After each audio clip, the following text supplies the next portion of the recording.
All right. Sorry about that. So again, you're drawing it from publicly available sources. Sometimes you may have to pay for some of these sources for access to some of these sources, but it's still publicly available. So where can you get it? Where can you gather OSINT? And wouldn't you know that my clicker is taking a nosedive? So where can you get OSINT? I like to get it in bars, malls, restaurants. There's a Thai restaurant I go to in Knoxville, and I always like to sit in the section by the bar because there's this giant pillar with little portholes in it. I've heard some crazy business stories about problems they're facing. I was like, you realize you're saying this publicly, right? I could easily use this against you later, but you know, I just stay in creeper mode and don't say a word. Family and friends, I mean, who here has a mom with a Facebook account that overshares all the time? It's like, don't put that picture up, and they'll do it or die. Every time. Job boards. I mean, are you going to burn a Windows exploit on a Linux system? No. How do you prevent this aside from fingerprinting? Save yourself some time and look at their job boards, because they're probably going to tell you some of the technologies that they do use in the description. Social media, of course, and then my personal favorite, back windshields. With back windshields. So what can we see here? Dad, he either works out or he likes to think he works out. He's a real gym rat. Mom's a teacher. John looks old enough to be on a competitive soccer team. I mean, if you want to get in with Neil, just wear a Thrasher shirt to a skate park, you might be all right. Jessica's kind of a curveball because you don't know if she's old enough to like babysit herself. And then Beaker and Ruby, they throw some loops as well, because when you're looking at profiling the house, are the dogs going to bark? How big are the dogs? Are they vicious? What? So with this, it's just a harmless sticker, right? So I went on an exploration in eastern Tennessee to find the best OSINT that the public could provide. Here's some more.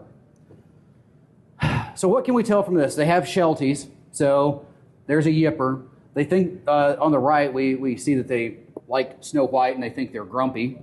And they've got a lot of kids. So just based upon that. Here's another one. So again, a lot of kids, some pets. So this has become such a habit that basically I have to keep my phone almost, I joke that I should put it in the trunk of my car because I'll swerve trying to take these pictures. So don't try it at home. But so with OSINT, what are the aims and the goals that we have? So, you know, everyone here can appreciate a good meme, right? So, Ermagerd, collector of the dirter. So, you've got to collect it all. But you have to make it meaningful, and that's why we have the underpants gnomes. Because a lot of times today you hear people talk about collect the data and do something with the data, but they don't know the middle of it. So if you think back to the South Park underpants gnomes, it was step 1, collect the underpants. Step 2, step 3, profit. So what is step 2? I like social engineering for step 2. With this, you've got to really think about the timing of it. If you do it too fast, you could make mistakes. If you're doing it in a very high-risk environment, you could out yourself. If you're just doing it to be a creeper or as part of, say, a pen test, you probably want to go slow. In the Navy, we had a philosophy that slow is fast. That didn't mean move at the speed of a turtle when you're lining up a ventilation system because there's a fire. That means take your time, be methodical about it, and try to avoid making mistakes. Don't rush through things. So I still use that same mentality, because with it, you might find that one little shred that you would not have found if you were rushing, if you just take your time and explore all sources. So the details are key with this, because personally, when I'm dealing with OSINT, I'm typically doing it as part of a social engineering engagement. And with that, I need something to build that profile around the person. So anything to appeal to that person, which I'll kind of get into here in a minute. And by a minute, I mean right here. So it deals with human psychology. OSINT deals with the nature of oversharing, the nature of things being publicly available, where social engineering plays to the 6 principles of persuasion. And with it, as I was starting to say, it provides better context for the contact. you're not going to go in taking a knife to a gunfight, so to speak. To give you an example, I was doing a pre-texting engagement for work, and we were given a list of 10 targets and told to pick 2. So I immediately went to social media. One of them, I found out he was a single dad. He was having some baby mama drama. So when he got the phone call, because this was a finance institution, when he got the call, the sound of Walmart and babies crying, well, a baby crying, was in the background.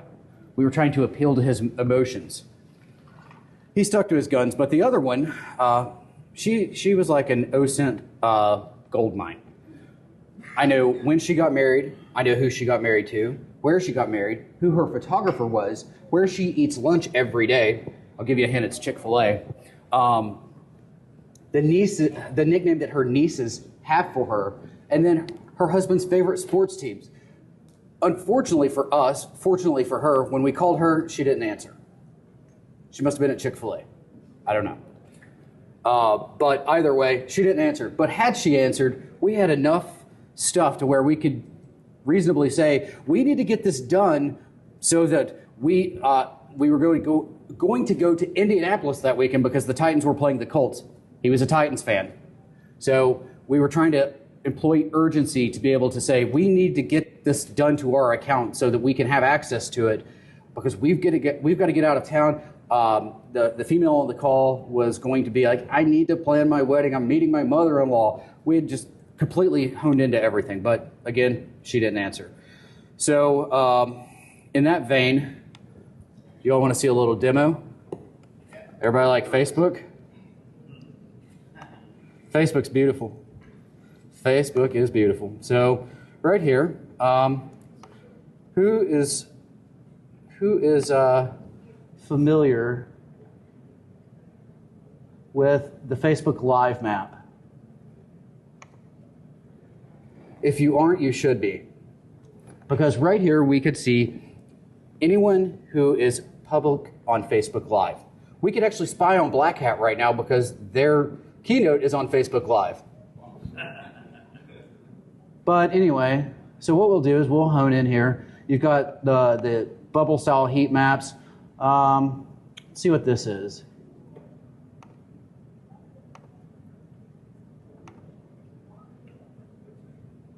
What's she talking about? Oh, makeup tutorial. Oh, man. I love me some makeup tutorials because everybody does makeup tutorials. But anyway, so here we've got it going live. Take note of this right here. This is actually the Facebook Live ID for this. Her husband knows everything. So, okay. Everyone's heard of Michael Basil and Intel Techniques, right? Okay, good. So on his website, he has a set of tools. And you go here to Facebook. I mean, what could possibly go wrong right now, right? Not much. So right here, we go to video data and select all. Okay. Come on, load.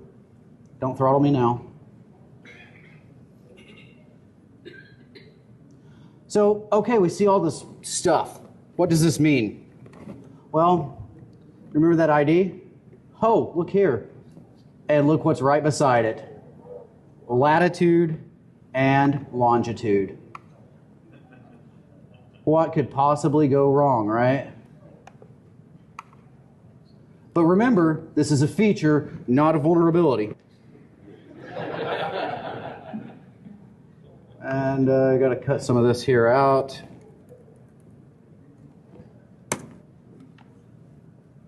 Oh, what do we have here? Oh, she's next to the container park. Oh, hey there, Google. How are you doing? Bloop. It only works with the sound effect. What do we have here? So, apparently her husband's not allowed to park on the yard. They have a Ford Focus. They have a whatever this thing is. Land Cruiser. Land Cruiser. Thank you. Thank you. And then, you know, a lot of construction. I bet you they get a lot of really good sleep at night with all this construction. But sleeping in is a a challenge for them. But this is just one example of what you can do with OSINT. The only thing that I really had to do to accomplish this was log into Facebook, and I just created a dummy account that has no friends to do this. So in that sense, I mean, why would you do that, right? Why would you willingly give up this information? Well, it's because you're just not aware. So definitely be cognizant of that. What's the name of the site where you got the geolocation? Google Maps, or the geolocation itself, that was inteltechniques.com. How did you know that all of us knew about that site already?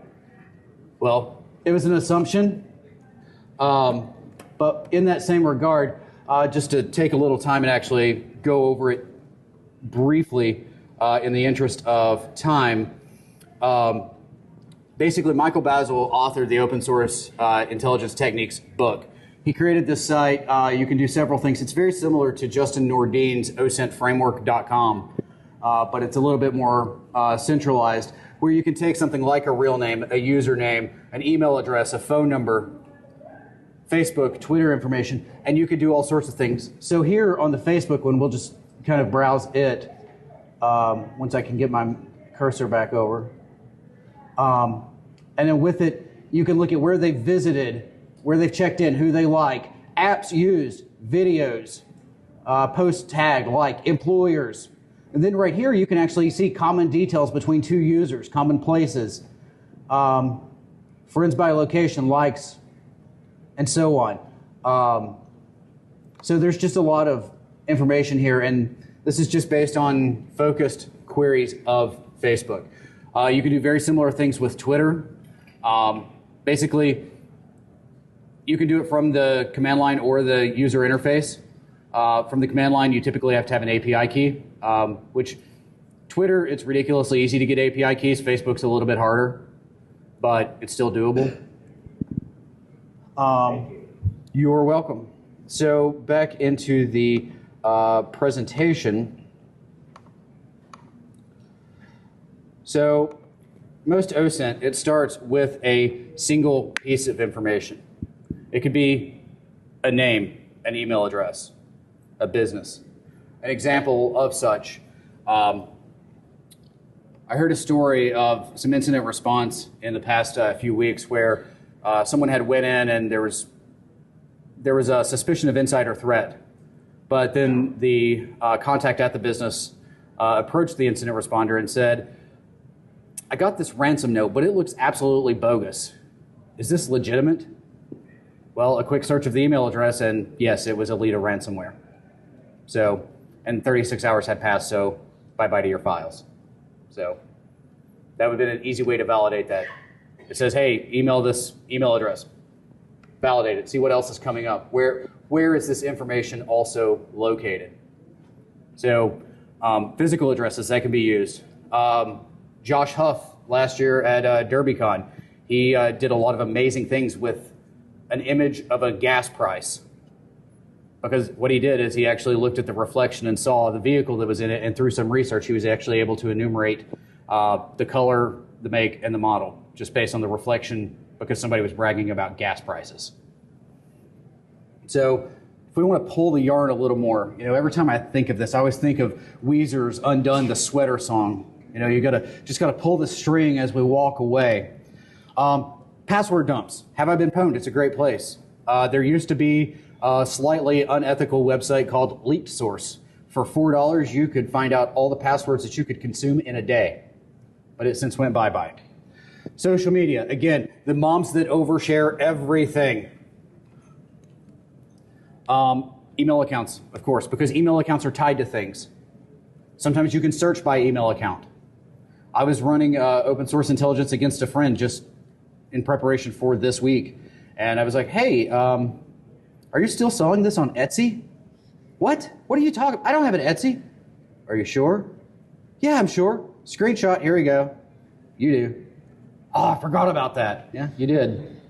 Public records. I mean, arrest records, court records, something to that effect.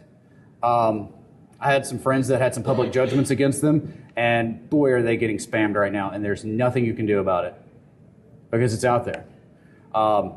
The news, I mean, it's just one of those things. Blogs. You have to have, if you want a public image to any degree, even just speaking at a conference, you've got to have some sort of public image. And in that, you're going to have to sacrifice some of your own privacy in the regard if you're going to go that route. I mean, I can provide you burner emails, I can provide burner phone numbers, but at the same time, here's my face, here's my name. So keep that in mind.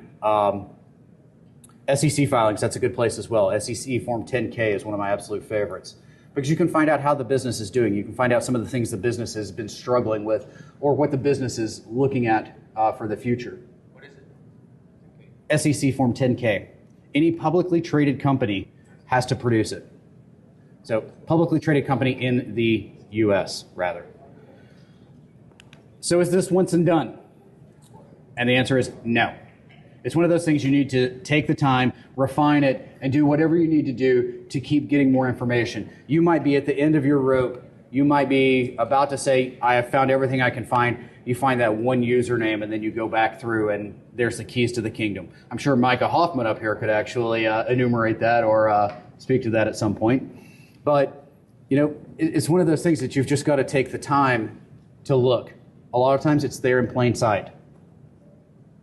Sometimes when I'm running the operation, I'll see stuff on some of those paid websites and I won't click it, but I'll be like, hey, that was a Facebook account. Let's take a look. Ooh, image search. Where's this image exist? So earlier I mentioned in social engineering, the 6 principles of persuasion. Take a moment and think about the last time you bought a used car or you were at some big box retailer about to buy a TV with a car. Oh, some guy just left here. He really wants it. He said he was going to go to the bank and come back with financing. But if you'll do it now, I'll give you $500 off. Right. I'm going to sit here and wait for this dude to come back first. If that dude comes back, I'll pay you $500 more. Or with the TV, oh, all the cool kids have those curved TVs now. Don't you want a 3D TV? I mean, there's not a lot of 3D movies out right now, but YouTube has a pretty awesome 3D video of a butterfly flying around.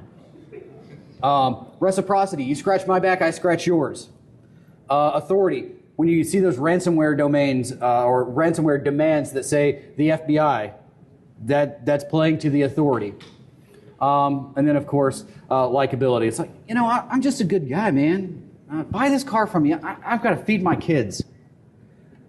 Sorry, I hate to be mean, but if this is how you're going to feed your children, if you cannot provide for them, perhaps you should look at another career.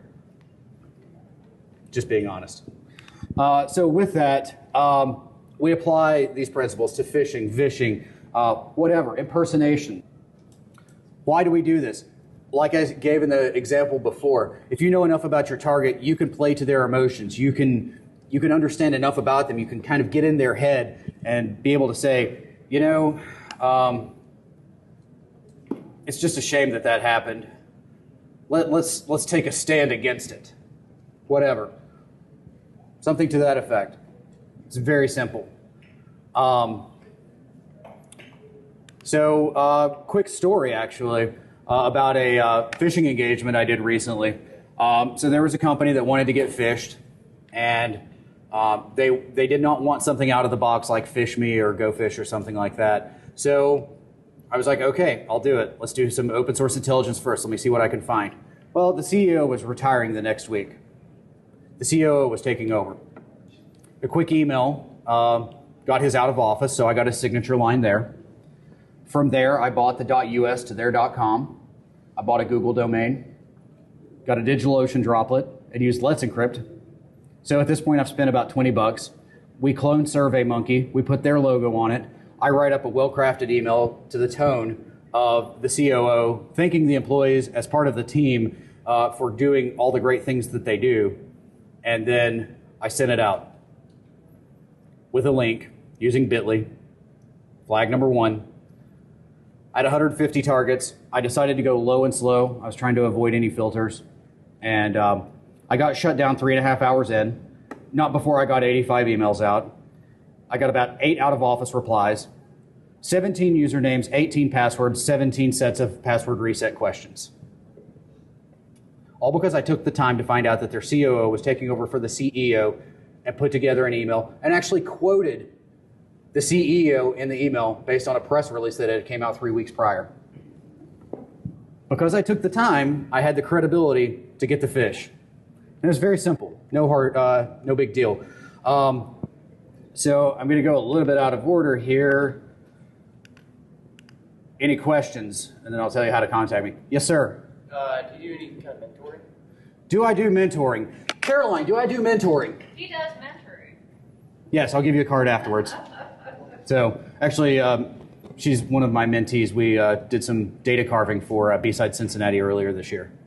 So I take a very active stance in mentoring just because when I first started out in industry, I had a few people to take an active interest in my success, and I believe wholeheartedly in paying it forward. So any other questions? All right, so I've got, I'm sorry, was there a question? All right, so as all good talks exist, I might have some goodies. And by goodies, I mean giveaways, because we all like free stuff, right? So we have Christopher Hadnagy's social engineering, and we have Michael Basil's Intel techniques. So, trivia time. Let's see here. First person to raise their hand with principle of persuasion. Yes. Reciprocity. Reciprocity. Take your pick. These books are courtesy of Sword and Shield. Is that the one you want, or do you want the other? I'll take this one. Cool. Oh. Well, if you have both, then... I'm just kidding. Okay, cool. Next question. This is for open source techniques. As if I hadn't hit the keyboard.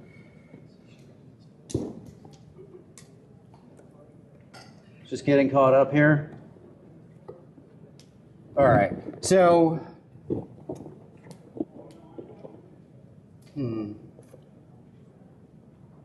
where can you find OSINT, first person? Internet. Be more specific. Social media, Facebook, anything else where people overshare. Here we go. So, I'm a firm believer in anti-social networking. absolutely. So within the books, I've included my business card for my podcast and all of that fun stuff. There's a cool NSA sticker. It is a monitored device. So that's in there as well. But aside from that, that's really about all I have. If you want to follow me on Twitter, I'm at C_3PJoe. I'm on LinkedIn. Again, Sword and Shield, if you're interested in that. To contact Sword and Shield, this is the obligated part. If you want to talk to them about working or something, secure me at swordshield.com. We are hiring, but we're looking mostly for people in the Tennessee area. We don't really have the remote presence yet, but it's definitely something that's going to come eventually. So, any other questions? I think we're out of time. Thanks. Thanks, everyone. If you want to follow up with him, you can contact him on Peerless.